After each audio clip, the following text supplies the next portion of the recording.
Chat GPT-4 just got released, and in this video, we'll be discussing some of the new features. So let's dive right into it. Let's start off with one of Chat GPT-4's most remarkable new features: its capacity to comprehend images as input and reason with them in complex ways. This indicates that it can assess visual data and offer thoughts based on what it observes. For instance, it can identify various items and provide details about them.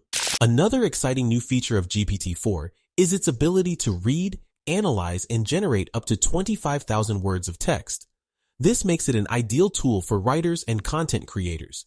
Additionally, it can write code in all major programming languages, making it an invaluable tool for developers and programmers.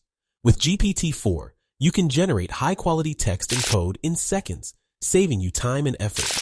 Another feature of Chat GPT-4 that sets it apart from its predecessors is its ability to answer complex questions. It can analyze your queries and provide you with useful insights on how to solve problems. For instance, you can ask it how you would clean the inside of a tank filled with piranhas, and it will provide you with the best course of action. This feature makes GPT-4 an excellent tool for problem solving, research, and analysis.